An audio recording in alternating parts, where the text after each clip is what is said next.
Bismillahirrahmanirrahim. Assalamualaikum warahmatullahi wabarakatuh. Allahumma shalli ala Muhammad wa ali Muhammad. Selamat berjumpa kembali dengan seri mata kuliah Filsafat Timur.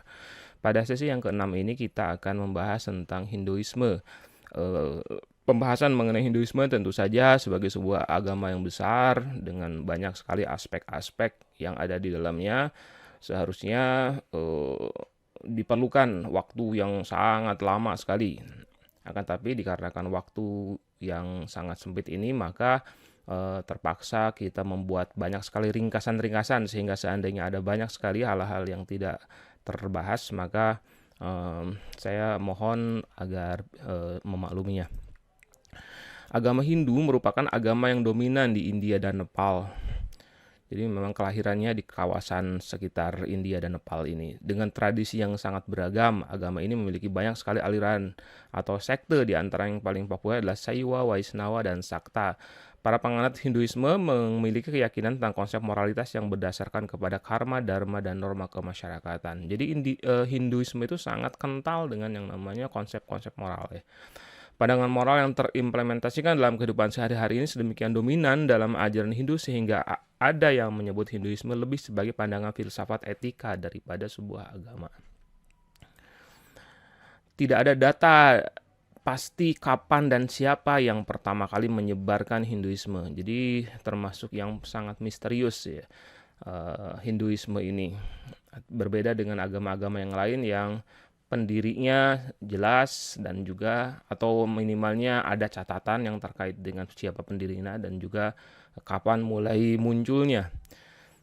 Hanya saja fakta dari sisa runtuhan kota seperti Mohenjo-daro dan Harappa menunjukkan bahwa sebuah peradaban yang sangat maju telah berkembang pesat di wilayah lembah sungai Indus pada sekitar 3000 sebelum Masehi. Periode tersebut dinamai sebagai era peradaban lembah Indus dan diketahui sudah mempraktekkan peradaban di kawasan itu sudah mempraktekkan sebagian ajaran Hinduisme yang dikenal sampai sekarang. Akan tapi sebagian besar sarjana meyakini bahwa Hinduisme sebagai sebuah ajaran yang lebih lengkap baru berkembang antara 1750 sampai 500 sebelum Masehi. Di masa itu pula sudah ada kitab suci yang mereka terima yang mereka beri nama Weda. Kitab Weda berupaya memaknai hakikat dari eksistensi manusia dan alam raya pada tataran kosmis, bahwa ada hubungan kuat antara manusia dengan segala eksistensi di alam raya. Kosmis atau kosmologi itu kan pandangan hidup yang menautkan diri manusia dengan keseluruhan alam semesta. Pada perkembangannya, para penggagas Hinduisme menemukan ajaran tentang adanya sebuah keutuhan, sebuah realitas yang tidak terbelah, yang bahkan lebih mendasar dari sekedar entitas fana atau baka. Kalau istilah di kalangan Islam itu disebutnya qidam atau qadim, di sesuatu yang ada sebelum waktu ya, sebelum itu melampaui semua hakikat semua realitas yang kita cerap sekarang ini. Entitas ini digagaskan sebagai sebuah individu namun dengan sosok yang sangat hebat dan berkuasa melebihi pemahaman manusia. Sosok yang kemudian mereka sebut sebagai Brahma atau Brahman ini tidak hanya berada dalam realita alam fana seperti makhluk lainnya, atau realita alam baka seperti makhluk gaib atau bahkan praeksistensi. Tapi Brahma sebenarnya juga wujud sejati dari realitas itu sendiri. Brahma bukan hanya penyebab realitas, melainkan dialah wujud hakiki dari realitas saat ini, sejak dulu dan terkemudian. Jadi kalau bagi orang Hindu, realitas sekarang ini sebenarnya semuanya Brahma. Yang ada itu adalah Brahma. Apa yang kita lihat sekarang, nanti kita akan bahas ya, bagaimana pandangan Hinduisme tentang realitas. Orang Hindu sendiri lebih suka menyebut agamanya dengan nama Sanata Dharma yang bermakna jalan abadi. Yang dimaksud dengan jalan abadi adalah tuntunan moral tentang kehidupan yang bersifat kekal, dan tuntunan ini melampaui asal manusia. Jadi sudah ada bahkan sejak manusia diciptakan tuntunan moral itu. Istilah ini mengacu kepada kewajiban abadi yang harus dijalankan oleh seluruh umat Hindu. Di antara kewajiban moral terpenting adalah kejujuran, tidak menyakiti makhluk hidup, menjaga kesucian, berniat baik, pemaaf, bersabar, mengendalikan nafsu, mengendalikan diri sendiri, murah hati, dan sering bertafakur atau menggunakan akal dalam rangka menyingkap rahasia alam serta melakukan evaluasi atas perilaku diri. Ya, disebut juga bersamedi atau bersamadi kalau istilah merekanya. Jadi banyak melakukan perenungan, merenung, dan kemudian bertafakur, banyak berdiam diri, dan lain sebagainya. Tuntunan abadi ini merupakan manifestasi dari hakiki dari Brahma atau Brahman atau Sang Maha Jiwa. Sebagai wujud paling mutlak yang dari Brahma itu segala penciptaan berawal dan sudah dari semestinya berasal. Brahma juga menyatakan dirinya sebagai prima causa atau sebab pertama, yaitu sesuatu yang dengan sendirinya serta sudah sepatutnya bergerak atau in motion dan menyebabkan segala sesuatu bergerak. Jadi sumber segala pergerakan, sumber segala keberadaan itu adalah Brahma. Brahman adalah sang pencipta pertama yang menuntun ke arah segala penciptaan berikutnya. Dengan melihat konsep Brahma inilah sebagian teolog muslim, bahkan para teolog di dunia lintas agama, itu ada yang meyakini bahwa Hinduisme itu adalah ajaran monoteistik, yaitu ajaran yang meyakini adanya Tuhan atau Dewa Tunggal. Jika mengacu kepada konsep utama Sanata Dharma yang bermakna jalan hidup, kan Hinduisme ini yang paling penting adalah tuntunan moral, filsafat etikanya yang disebut sebagai Sanatana Dharma itu ya. Jalan hidup abadi. Nah, Hinduisme itu sebenarnya tidak hanya bersifat monoistik, karena monoistik itu adalah salah satu cara agar kita bisa menjalani Sanatana Dharma, atau penganut umat Hindu menjalani Sanatana Dharma. Bisa dengan monoistik, akan tetapi juga bisa menjadi sesuatu yang lain gitu. Jadi bentuk melaksanakan ajaran Hinduisme itu bisa monoteistik dengan meyakini bahwa itu berasal dari Brahma dan Brahma satu-satunya Tuhan yang disembah dan dipuja. Tapi juga bisa politeistik karena ajaran Sanatana Dharma bisa disandingkan dengan kepercayaan Dewa Tunggal yang didampingi oleh banyak dewa. Jadi pada saat yang sama juga memuja dewa-dewa yang lainnya dan meyakini bahwa ajaran-ajaran Sanatana Dharma itu juga berasal dari dewa-dewa yang lain. Kemudian ada juga nih yang sangat penting di sini, apa yang disebut dengan henoteistik. Henoteistik itu artinya adalah ujung-ujungnya sebenarnya akan satu yang disembah atau diyakini sebagai kekuatan paling hebat. Akan tetapi itu bisa apa saja gitu, bisa memilih mengangkat salah satu dewa pendamping seperti Wisnu, Siwa, Ganesha dan lain-lain ke jenjang ketuhanan yang lebih tinggi. Bahkan bisa menggantikan Brahma itu sendiri. Brahmanya ditinggalkan dan kemudian bisa memuja dari dewa-dewa yang lain. Karena itulah maka ada orang-orang Hindu itu ada yang memuja Brahmanya, ada yang memuja Siwa, ada Ganesha, dan juga banyak sekali ya dewa-dewa yang lainnya. Atau bisa juga bersifat panteistik karena para dewa pendamping tersebut bisa menjadi representasi atau manifestasi dari aspek atau elemen alam. Panteistik itu kan melihat bahwa kita ini adalah bagian dari Tuhan, semua itu bagian dari Tuhan, semua alam semesta ini adalah Tuhan. Sehingga bahkan bisa jadi karena panteistik itulah maka unsur-unsur elemen alam ini bisa menjadi dianggap sebagai representasi dari ajaran Sanatana Dharma. Dan karena itu bisa hewan, bisa ke patung, bisa ke gunung, bisa lain sebagainya. Atau bisa juga ateistik akhirnya, ya mengingat pemeluknya bisa mengganti konsep dewa dengan apapun termasuk diri manusia itu sendiri sebagai upaya pencapaian atau pencarian jati diri yang lebih sempurna. Nah, kemudian ada yang disebut dengan konsep Trimurti. Trimurti adalah 3 kekuatan Brahman dalam menciptakan, memelihara, dan pelindung alam beserta isinya. Meskipun hakikatnya berasal dari Brahma, pada hakikatnya 3 kekuatan itu dibagi kepada 3 dewa dan dewi ya, yang utama yaitu 1 dewa penciptaan atau Utpati dipegang oleh dewa Brahma sendiri, yang dipegang oleh dan didampingi oleh Dewi Saraswati. Dewi Saraswati itu adalah dewi ilmu pengetahuan. Kemudian ada yang disebut dengan pemelihara atau Sthiti dipegang oleh Dewa Wisnu, didampingi oleh Dewi Laksmi dan Dewi Sri. Nah, di Nusantara sangat dikenal, terutama Jawa ya, dikenal ada yang disebut dengan Dewi Sri itu sebagai dewi yang dewi kesuburan tanah. Ya, dikarenakan masyarakat Indonesia itu masyarakat agraris, maka secara kultural dengan latar belakang agama Hindu, maka Dewi Sri ini sangat dipuja oleh masyarakat Indonesia. Kemudian yang ketiga adalah kekuatan pelebur atau pralina, kekuatan penghancur dipegang oleh Dewa Siwa yang didampingi oleh Dewi Durga, Dewi Uma, dan Dewi Parwati. Nah, masing-masing kekuatan di atas memiliki senjata, simbol, dan warna. Penciptaan memiliki senjata berupa busur panah.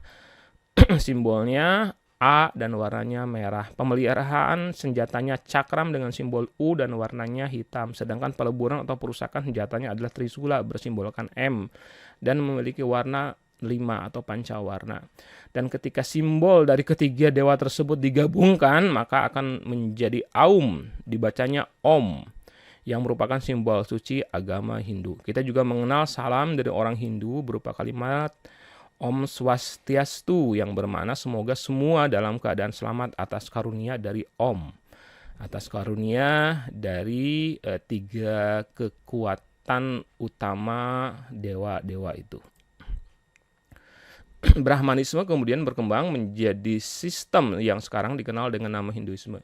Tujuan utama Hinduisme adalah pengenalan manusia kepada dirinya sendiri, karena hanya dengan mengenali dirinya itulah seseorang akan mengenali Tuhannya.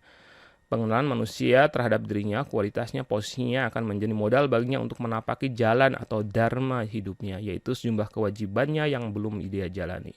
Segala aktivitas manusia akan dinilai berdasarkan kepada seberapa patuh ia kepada dharma hidupnya. Tingkat kepatuhan itulah yang kemudian mewujud menjadi karma bagi orang tersebut. Karma itu kurang lebih akibat yang dirasakan, yang berdasarkan kepada seberapa patuh dia, tingkat kepatuhan terhadap dharma hidupnya. Semakin patuh seorang menjalankan dharmanya, semakin dekat jaraknya kepada aktualisasi diri, dan dengan sendirinya semakin kuat dan terang cahaya Brahma dalam dirinya. Karma adalah konsep aksi atau perbuatan yang dalam Hinduisme dan juga di dalam Buddhisme, nanti kita akan bahas tentang Buddhisme, dipahami sebagai sesuatu yang menyebabkan seluruh siklus kausalitas, yaitu siklus yang disebut dengan samsara. Dalam konsep karma, semua yang dialami manusia adalah hasil dari tindakan kehidupan masa lalu dan sekarang. Efek karma dari semua perbuatan dipandang secara aktif membentuk masa lalu, masa sekarang, dan juga pengalaman masa depan. Hasil atau buah dari tindakan tersebut disebut karma pala. Segala tindakan atau perilaku atau sikap, baik itu sikap yang buruk ataupun sikap yang baiknya gitu ya, baik ataupun buruknya. Jadi segala tindakan seseorang saat ini akan membentuk karma seseorang di kehidupan berikutnya. Hinduisme menggambarkan bahwa jiwa manusia merasakan kenikmatan dalam melakukan pengejaran kehidupan duniawi yang sebenarnya semu atau maya. Manusia sebenarnya menyadari, nah ini yang disebut sebagai realitas nyata yang ada, yang hanya dimiliki oleh, yang sebenarnya merupakan adanya di Brahma. Jadi manusia sebenarnya menyadari bahwa semua kesenangan tersebut hanyalah semu alias tidak nyata. Nah, tidak ada yang nyata dalam kehidupan ini. Sekte Adwaita menggambarkan bahwa Brahman adalah satu-satunya kenyataan, sedangkan dunia yang teramati hanyalah ilusi. Kekuatan ilusif dari Brahman yang disebut maya. Nah, ini kalau kita mengenal dunia maya, nah ini maya itu pengertiannya adalah sesuatu yang bersifat tidak nyata, yang semu. Kekuatan Brahman itu disebut maya. Inilah yang membuat dunia ini tampak ada, padahal tidak ada, padahal tidak nyata. Ketidaktahuan akan kenyataan tersebut merupakan penyebab adanya penderitaan di dunia. Dalam Hinduisme, jiwa adalah wujud yang bersifat abadi. Jiwa selalu ada dan telah menjadi bagian dari Brahma dan akan tetap abadi. Kematian yang dialami manusia tak lain hanyalah bagian akhir dari ilusi. Pada peristiwa kematian, jiwa seseorang meninggalkan raganya. Jika selama hidupnya manusia berhasil menjalani dharmanya, maka karma yang dijalani oleh sang jiwa adalah keberhasilannya mencapai fase moksa, yaitu kembalinya sang jiwa kepada Brahma. Jika masih ada dharma yang belum dijalani, sang jiwa akan kembali ke dunia dan masuk ke dalam raga yang lain. Inilah yang disebut dengan proses reinkarnasi. Atau orang Hindu mengatakannya purna brawa. Siklus kelahiran dan kematian ini dinamai samsara. Nah, sudah kita bahas tadi ya tentang samsara. Yaitu ketika kita terus-menerus dalam keadaan manusia ini setelah lahir, hidup, mati, kemudian balik lagi karena ada dharma yang belum dijalani. Kemudian lahir lagi, hidup lagi dengan tuntutan yang berbeda, dengan tuntutan yang sama karena masih ada dharma yang belum dilaksanakan. Dan seterusnya, kemudian mati lagi, akan terus menerus, entah berapa kali, bisa jadi puluhan kali, ratusan kali, bisa jadi ribuan kali. Manusia terus menerus mengalami siklus kehidupan, siklus kematian yang disebut dengan samsara. Prosesnya terus berlanjut selama sang jiwa belum merasa kenyang atas pengalaman dan kenikmatan duniawi. Dan sebelum sang jiwa beralih memusatkan perhatian pada kehidupan yang berpijak pada kedekatan dan pencapaian hal-hal yang bersifat hakiki, ketimbang hal-hal yang semu itu. Menurut Hinduisme, semua individu terlahir di dunia dengan peran dan dharma khusus yang wajib ditutaskannya.